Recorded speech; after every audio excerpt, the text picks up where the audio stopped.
मैं बिल्कुल आपकी रिस्पेक्ट करता हूं स्पीकर सर, मगर मेरे भाषण के बीच में सच्चाई है कि माइक ऑफ हो जाता है। मैं क्या करूं, हो जाता है वो। अब आपने देखा मैंने अयोध्या शब्द यूज किया और माइक ऑफ हो गया। नो,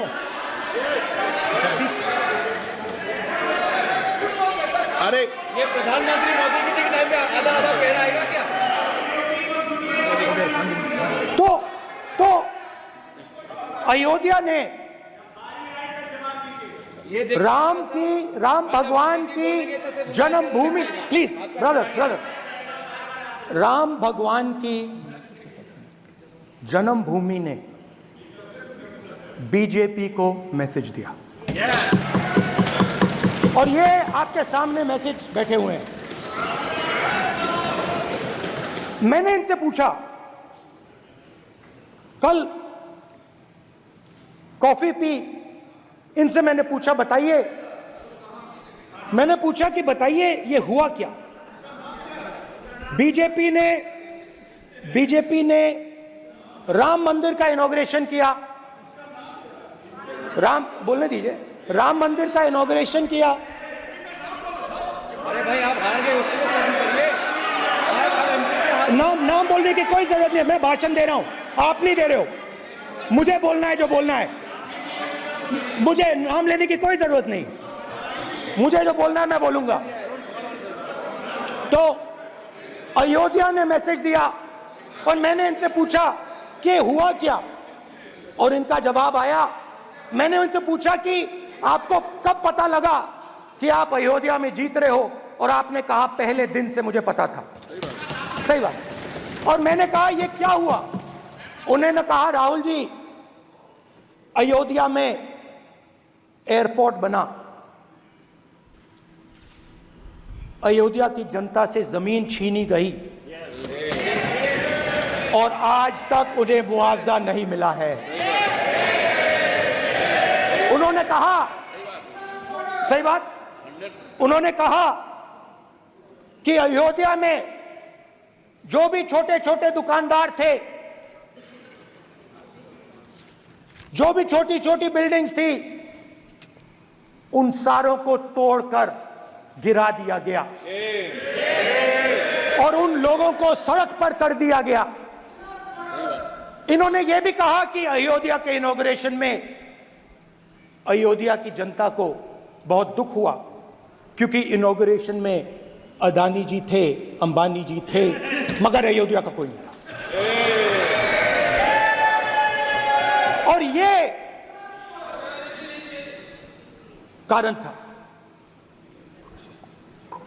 था कि अयोध्या की जनता में, उनके दिल में नरेंद्र मोदी जी ने भय डाल दिया। उनकी जमीन ले ली, उनके घर गिरा दिए, और फिर अयोध्या के गरीब लोगों को, किसानों को, मजदूरों को मंदिर के इनॉग्रेशन तक नहीं जाने दिया। मंदिर के इनॉग्रेशन छोड़ो, उसके बाहर भी नहीं जाने दिया। और इसीलिए अयोध्या की जनता ने सही मैसेज भेजा। अच्छा, इन्होंने मुझे एक और बात बोली, 3 बार इन्होंने कहा कि 3 बार नरेंद्र मोदी ने टेस्ट किया, 2 बार क्या मैं अयोध्या से लड़ जाऊं? और सर्वेयर्स ने कहा अयोध्या में मत लड़ जाना, अयोध्या में मत लड़ जाना, अयोध्या की जनता हरा देगी।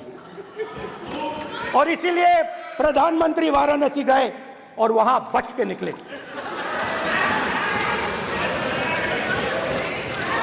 तो अयोध्या की जनता को डराया, पूरे देश को डरा दिया। मैं आपको बताता हूं, आज सुबह में आया,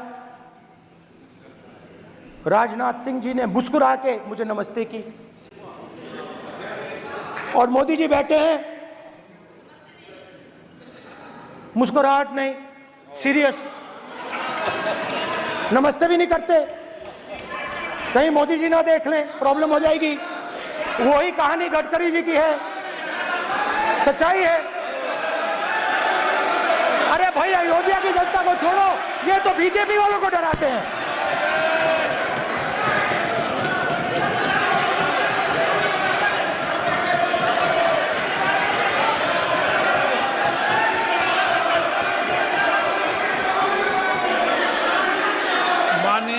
सर क्या है? माननीय एक मिनट, माननीय प्रतिपक्ष के नेता, एक मिनट, माननीय प्रतिपक्ष के नेता, आप सदन के वरिष्ठ नेता हैं। मेरा आपसे आग्रह है कि राष्ट्रपति अभिभाषण पर डिबेट हो रही है, इसकी गरिमा, राष्ट्रपति अभिभाषण की गरिमा रखे ना। ये तो अपेक्षा आपसे सब करते हैं कि आप राष्ट्रपति अभिभाषण पे बोले, नीतियां पे बोले, कार्यक्रमों में बोले। आप व्यक्तिगत रूप से नहीं, अगर आप ये उचित मानते हैं क्या? स्पीकर सर, ये उचित है? अगर आपकी पार्टी इसको उचित मानती है तो मुझे कुछ नहीं कहना। स्पीकर सर, माननीय अध्यक्ष जी, लोकतंत्र ने और संविधान ने मुझे सिखाया है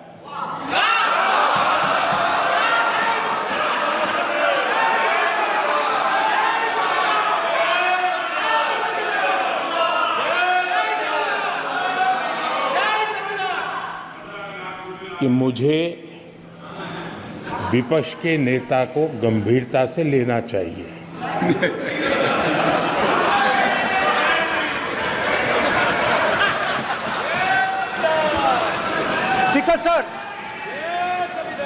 स्पीकर सर, आपने कहा कि डिबेट प्रेसिडेंट्स एड्रेस पे होनी चाहिए। ये जो मैंने किया है, अनुराग ठाकुर जी ने अयोध्या की बात की थी, अनुराग ठाकुर जी ने सनातन धर्म पर आक्रमण की बात की थी, इसीलिए मैंने ये किया है। मैं दिखाना चाहता हूं कि अयोध्या में क्या हुआ, अयोध्या की सच्चाई क्या थी। प्रेसिडेंट्स डिबेट में उन्होंने बात उठाई थी, मैंने बात बंद की। प्रधानमंत्री जी को अच्छी लगी अयोध्या के बाद अच्छी लगी, डर फैलाया और ऑपोजिशन का रिस्पांस एक साथ मिलकर भारत जोड़ो यात्रा, सारे के सारे ऑपोजिशन, पूरा देश एक साथ मिलकर कन्याकुमारी से कश्मीर तक चला। और जो आपने डर फैलाया उसके बारे में यात्रा में बहुत कुछ सुनने को मिला। अभी तक याद है, सुबह 7 बजे 7-8 बजे की बात थी, यात्रा में चल रहे थे, एक महिला आती है, हमारे साथ चलती है, मेरा हाथ पकड़ती है और घबराई हुई सी थी। तो मैंने पूछा क्या हुआ, वो मुझे कहती है मुझे मार रहा है, मुझे मार रहा है।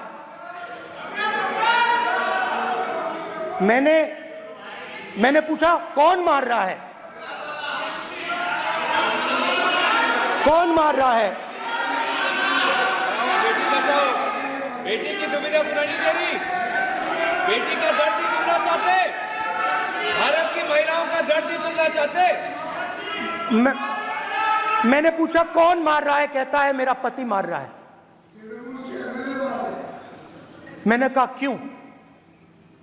कहती है सुबह का खाना नहीं दे पाई।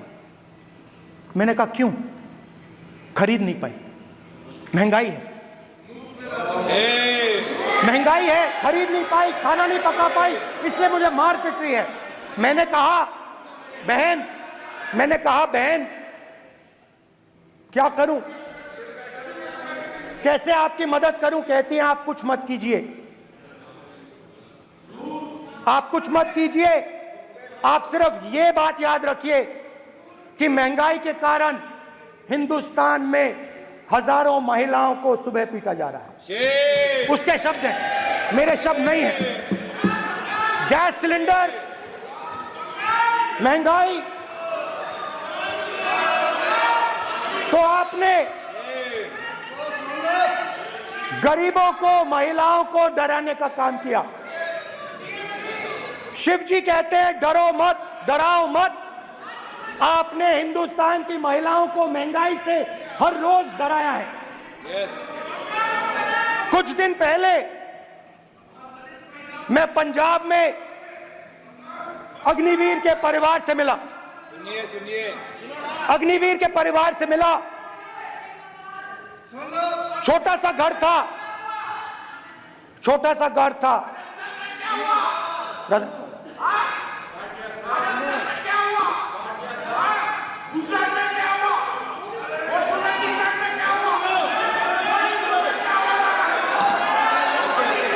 ठीक है चलिए छोटे से घर में अग्निवीर शहीद हुआ, लैंडमाइन ब्लास्ट में शहीद हुआ। मैं उसे शहीद कह रहा हूं, मगर हिंदुस्तान की सरकार उसे शहीद नहीं कहती है। नरेंद्र मोदी उसे शहीद नहीं कहते हैं। नरेंद्र मोदी उसे अग्निवीर कहते हैं। उस घर को पेंशन नहीं मिलेगी, उस घर को कॉम्पनसेशन नहीं मिलेगी, शहीद का दर्जा नहीं मिलेगा। और बेचारे बैठे हुए थे, 3 बहनें थी, एक साथ बैठी हुई थी, रो रही थी। आम जवान को पेंशन मिलेगी, जरूर दुख होगा, मगर हिंदुस्तान की सरकार आम जवान की मदद करेगी।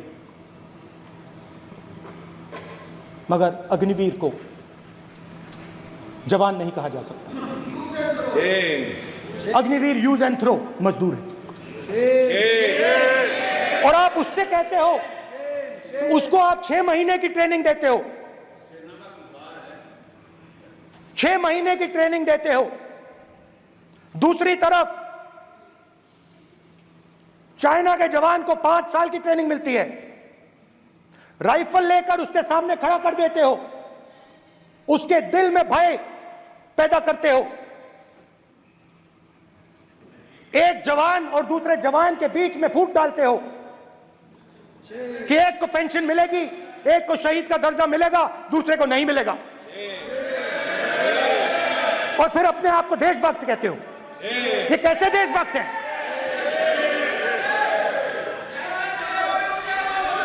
फिल्म स्टार जैसी फोटो थी उस लड़के की, फिल्म स्टार,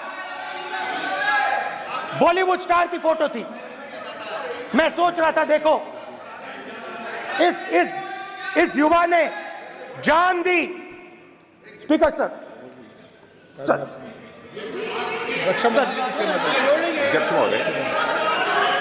अध्यक्ष महोदय, एक आदमी सब पर भारी। अध्यक्ष महोदय, मैं नेता प्रतिपक्ष से अनुरोध करना चाहूंगा, गलत बयानी करके सदन को गुमराह करने की कोशिश। गलत नहीं है सर, गलत नहीं है सर। कर देना चाहता हूं कि युद्ध के दौरान अथवा सेवाओं की सुरक्षा के दौरान यदि हमारा कोई अग्निवीर का जवान शहीद होता है तो उसके 1 करोड़ रुपए की धनराशि सहायता के रूप में उसके परिवार को मुहैया कराई जाती है। इस प्रकार की गलत बयानी से सदन को गुमराह करने की कोशिश नहीं की जानी चाहिए। संसद महोदय, अध्यक्ष। स्पीकर सर, स्पीकर सर देखिए, स्पीकर सर देखिए, राजनाथ सिंह जी की एक राय है, मेरी एक राय है। सच्चाई अग्निवीरों को मालूम है, हमें बोलने की जरूरत नहीं है। अग्निवीर को किस चीज का सामना करना पड़ता है, शहीद का दर्जा मिलता है या नहीं मिलता है, कॉम्पनसेशन मिलता है नहीं मिलता है, पेंशन मिलती है नहीं मिलती है, वो उसको मालूम है। पॉइंट ऑफ ऑर्डर है मान्यवर।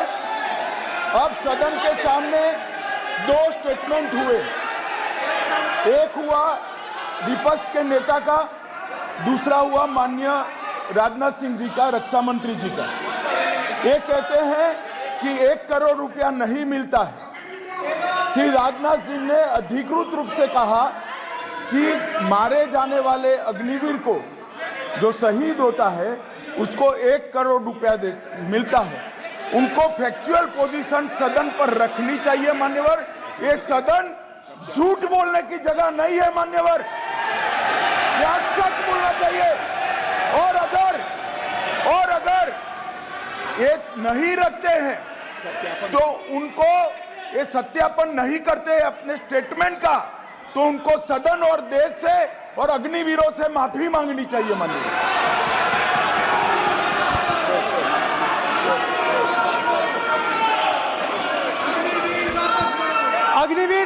अग्निवीर की सच्चाई मैंने फ्लोर ऑफ द हाउस पे रखी है और राजनाथ सिंह जी ने भी कहा है, जो रियलिटी है वो हिंदुस्तान की सेना को मालूम है, वो अग्निवीरों को मालूम है। उनके कहने से या मेरे कहने से कोई फर्क नहीं पड़ता, सच्चाई तो उनको मालूम है, उनको मालूम है सच्चाई कौन बोल रहा है।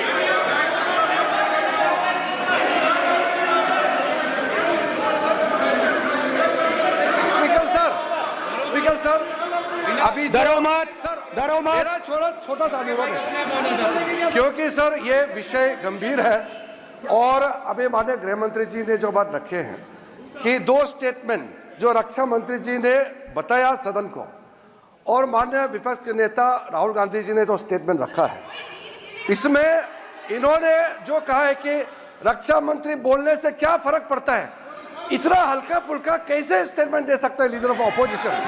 इसलिए सर इन्होंने जो बात रखा है पुष्टि करना चाहिए और हम लोग भी सर नियम के मुताबिक अपना बात रखेंगे सर।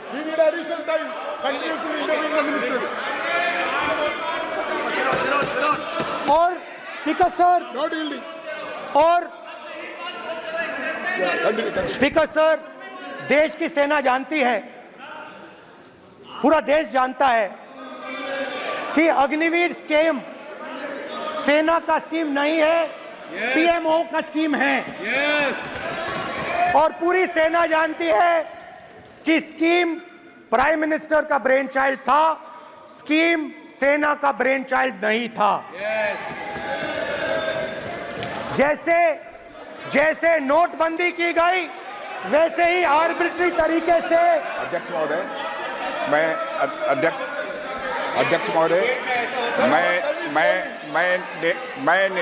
मैं नेता प्रतिपक्ष से विनम्रता पूर्वक अनुरोध करना चाहता हूं कि कृपया वह सदन को गुमराह करने की कोशिश न करें।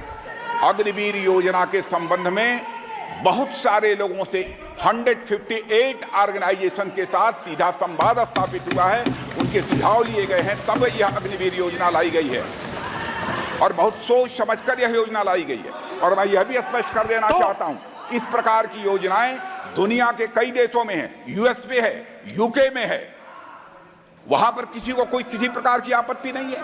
अब बिना अग्निवीर योजना के बारे में समझे, बिना उस संबंध में कोई पूरी जानकारी हासिल किए इस तरीके से सदन को गुमराह करना, इसे कदापि उचित नहीं ठहराया जा सकता। महोदय, मैं तो आपसे यह अनुरोध करूंगा, इसे सदन की कार्रवाई से बाहर निकाला जाना चाहिए।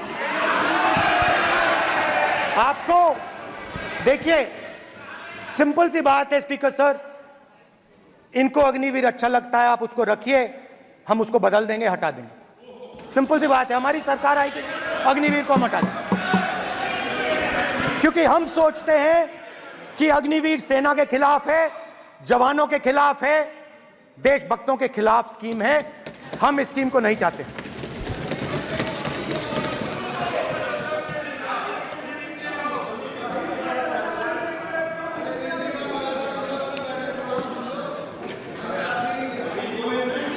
पहली बार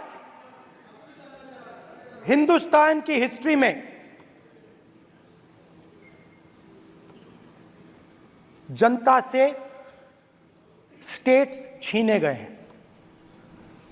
जम्मू कश्मीर लद्दाख से आपने पहली बार स्टेट छीना है।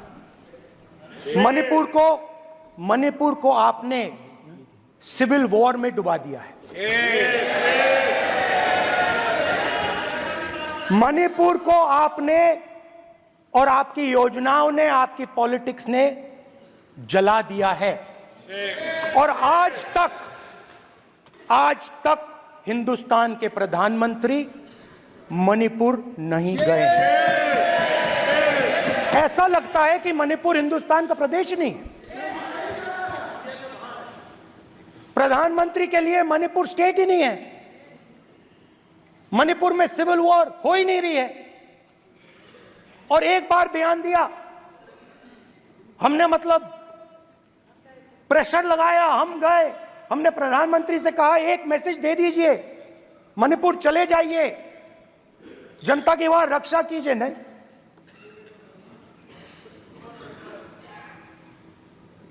मैं वहां गया, कुकीज और मेहते से दोनों से मिला। इसको अभी आंसर नहीं देंगे? आज तक नहीं, आंसर नहीं मिलेगा, मिल नहीं सकता। मणिपुर इनके लिए हिंदुस्तान का प्रदेश ही नहीं है। मणिपुर है ही नहीं, मणिपुर है ही नहीं, ना होम मिनिस्टर के लिए ना प्रधानमंत्री के लिए, है ही नहीं, एग्जिस्ट नहीं करता, वो है ही नहीं। ना प्रधानमंत्री जाएंगे बोलेंगे कुछ नहीं, जैसे कुछ नहीं हुआ वहां पे। मैं रिलीफ कैंप में गया, एक औरत कांपती हुई रोती हुई मुझे कहती है कि मैंने अपनी आंखों के सामने, हाँ मैं औरतों की बात कर सकता हूं, एक भाई मैं कर सकता हूं, एक भाई एक कर्तव्य निभा रहा है। आप अपने संगठन में महिलाओं को नहीं डालते हो, मगर मैं औरतों की बात कर सकता हूं।